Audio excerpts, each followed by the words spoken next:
Hello, this is Dr. Grande. Today's question is, can I analyze the case of Marshall Iwaasa? Just a reminder, I'm not diagnosing anybody in this video, only speculating about what could be happening in a situation like this. If you enjoy this video, please like it, subscribe to my channel, and consider supporting me on Patreon. I will put the link to Patreon in the description for this video. First, I'll look at the background of this case. I'll move to the timeline of the disappearance, then offer my analysis.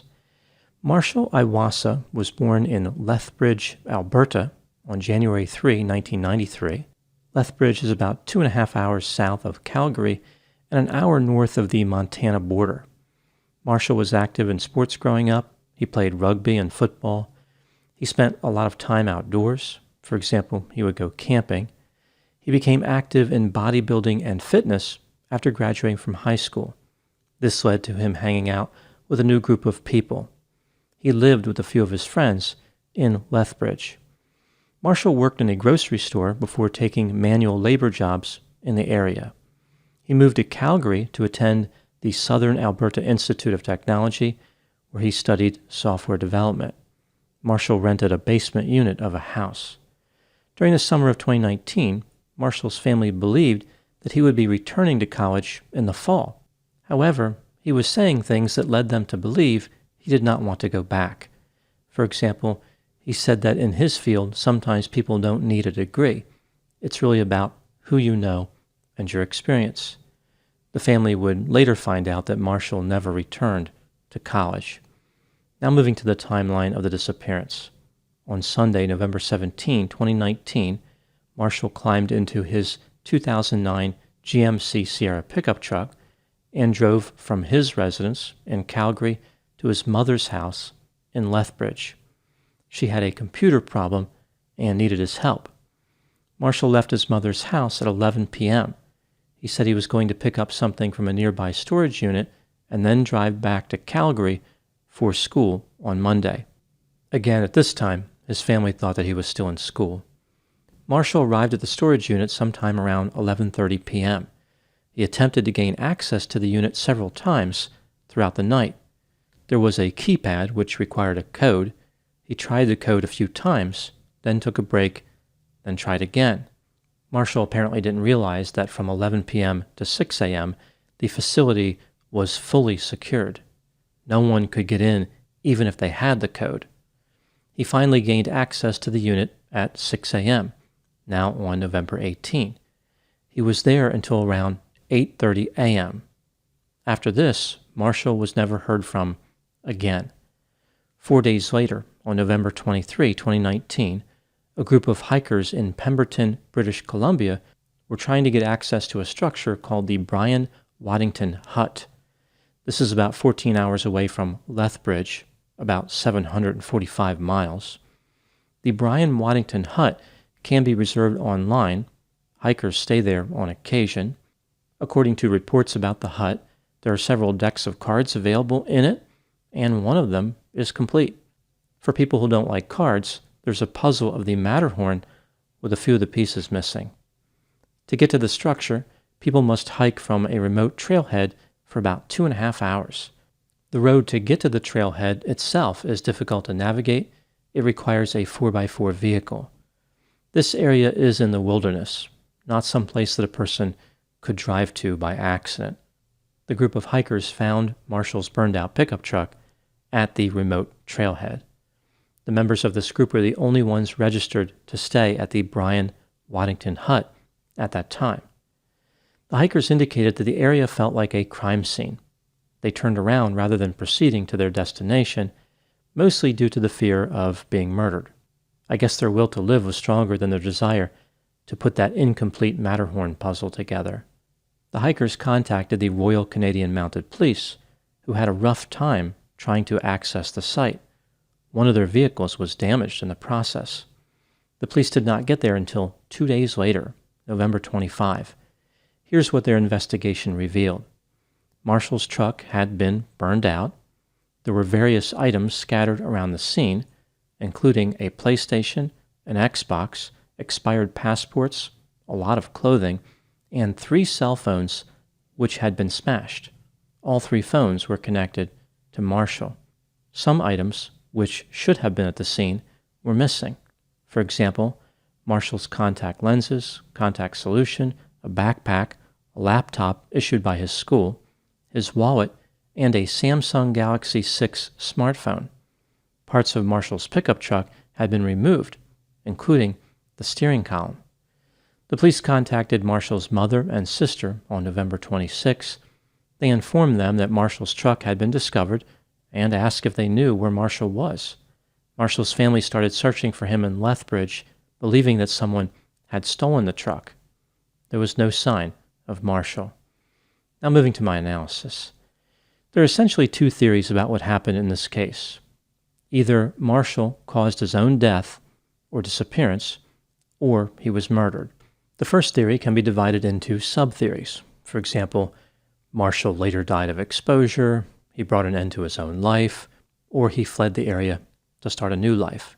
The police have said that they believe that Marshall drove himself and was alone the entire time. He did not encounter a killer after arriving there, for instance. Marshall was experiencing stress and becoming withdrawn prior to his death. He lied to his family about dropping out of school. The police said that there was no evidence to suggest a criminal offense had been committed and no evidence to suggest that anyone other than Marshall was present when the vehicle was burned. Marshall's family looked at this case quite differently. They believed that foul play was involved. Let's take a look at the evidence both for and against the idea that Marshall was murdered, starting with the evidence that supports this theory. Marshall had a lot to live for. Something happened that caused him to drop out of school, but he still had a promising future. He had recently paid off his pickup truck. Marshall was described as quiet, reserved, very gentle, kind, and not assertive. It would have been out of character for him to drive his vehicle into the wilderness and set it on fire. Marshall had no connection to the area of Pemberton, British Columbia. Marshall's truck was set on fire. This may have been done to destroy evidence of a homicide. Parts were removed from Marshall's truck, for example, the steering column. Why would Marshall do that if his mission was to die in the wilderness? Why would that be a worthwhile activity to engage in at that time? His family members said that the Xbox and PlayStation found near his truck were not his property. They initially said the items belonged to him, but later discovered his Xbox and PlayStation somewhere else. The hikers that discovered the truck took photographs of the area before leaving. Some of the items around Marshall's truck were moved by the time the police arrived 2 days later. Who or what moved those items? Other men had gone missing in that area. Some of the circumstances were similar. For example, one missing man had a Ford van that was set on fire. Marshall's last financial transaction was on November 15, 2019.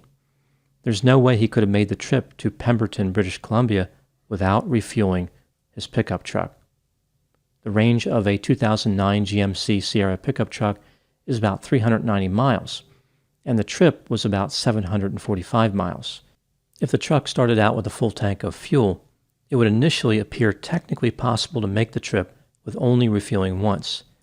But on the road to the trailhead, the truck would have been driven very slowly.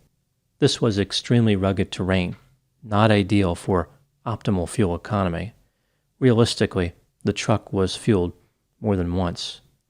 Even if Marshall had used cash, it seems odd that he would not have been captured by any surveillance cameras. Now moving to the evidence that refutes the homicide theory. Marshall had a habit of avoiding difficult topics. He chose this route over being deceptive. For example, he did not want to have a conversation about his failure to return to school. Marshall was under a lot of stress, and he had been isolating himself. Maybe driving out to the wilderness was his way of coping because he did not feel comfortable asking for help or explaining his decisions.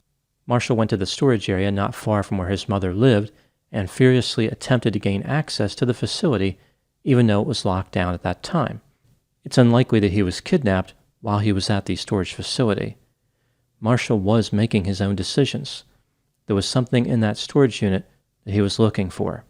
It's worth noting that nothing was removed from the storage unit, including his camping gear, but that doesn't mean that he wasn't looking for something. There is no evidence that anyone was with Marshall. There were no signs of a struggle. Nobody had a motive to murder Marshall. The parts being removed from Marshall's truck could be explained in a non-homicidal way. Perhaps hikers stumbled across the truck and simply removed the parts to sell or to use. As far as the items being moved between when the hikers discovered the truck and when the police arrived, animals could have done this. Maybe a bear. Seeing all those clothes on the ground was like a bear market where the animal could collect the bare necessities.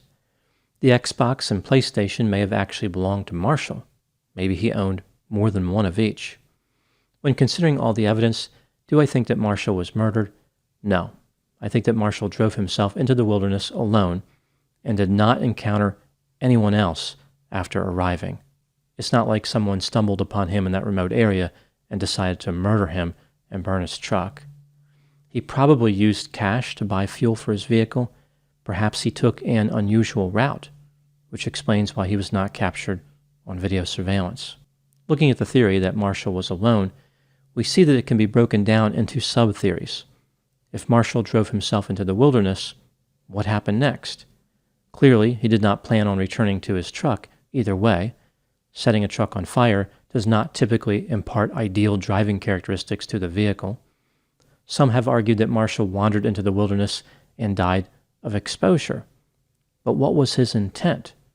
It appears as though Marshall took a number of items with him, like his contact lenses, his backpack, a laptop, his wallet, and his phone.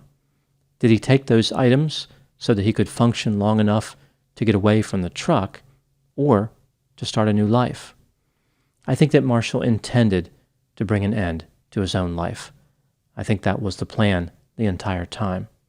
For some people, dropping out of school is a great source of shame. Perhaps Marshall was afraid to face his family.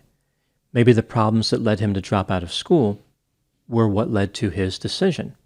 Like dropping out of school was the symptom of a more significant challenge, perhaps a challenge that no one knew about. There could have been other difficulties that Marshall was keeping to himself. That's one of the challenging aspects of someone who keeps their feelings inside.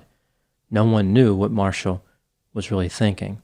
Now moving to my final thoughts. There's no question that Marshall left a scene behind which was suspicious. I can understand why some people believe that he was murdered, but I believe that the flaming truck and the belongings strewn on the trail were a metaphor for Marshall's despair. This is a tragic case of someone who looked happy and functional on the outside, but was actually lost in a wilderness of his own mind. Those are my thoughts on the case of Marshall Iwaasa. Please put any opinions and thoughts in the comment section. They always generate an interesting dialogue. As always, I hope you found my analysis of this topic to be informative. Thanks for watching.